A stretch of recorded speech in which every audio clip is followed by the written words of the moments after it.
c'était en 2010-2011, j'avais un projet en fait de construire un commerce itinérant, voilà, bien particulier. C'était un petit chalet, grosso modo c'est un chalet en bois, un peu type marché de Noël, qui est posé sur une remorque, que j'ai exploité en faisant des crêpes sur un marché en plus de mes études.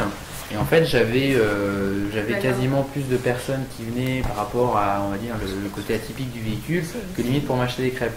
Et du coup, après, j'ai dit, bon, je vais peut-être me concentrer là-dessus, c'est-à-dire, voilà, essayer de trouver finalement en plus, on parlait un peu des food trucks à cette époque-là. J'ai dit, voilà, je vais essayer d'étudier un véhicule qui va un petit peu à cette clientèle-là, ce qu'elle recherche. Et donc, du coup, voilà, le projet a d'abord démarré sur un véhicule à construire. Donc ça, la société a été créée en 2012.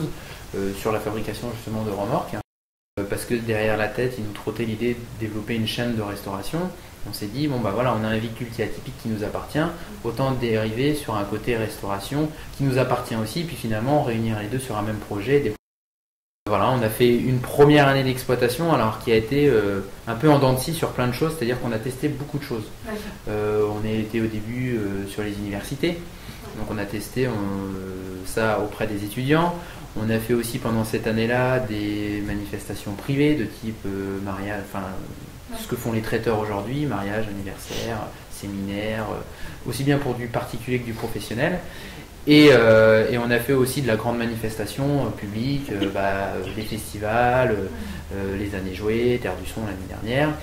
Et encore autre chose qu'on a aussi testé, puisque ça s'est présenté à nous, c'est d'exploiter un site qui est sur les lacs de Homme. On s'est dit, on ne peut pas venir qu'avec un véhicule, il faut faire autre chose, il faut faire de l'animation et tout. Et c'est là où on a dérivé aussi sur le côté guinguette. Voilà. Mais on voulait aussi garder l'aspect mobilité, c'est-à-dire qu'une guinguette c'est éphémère, ça ne dure pas un an, c'est démonté, etc. Le food truck pareil. On a déposé la marque, donc ça s'appelle plus Freshy Farmer, parce que pour plein de choses, on nous appelait souvent les farmers et tout. Le côté là aussi qu'on sort sur le lac, c'est la partie épicerie fine. On prépare notre saison, c'est-à-dire que notre saison commence concrètement en 3 semaines. Voilà.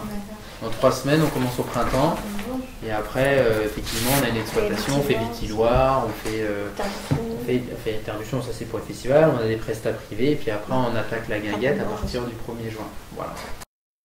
Construit aussi notre installation, c'est-à-dire que là, la guinguette Caom, on la fabrique de A à Z.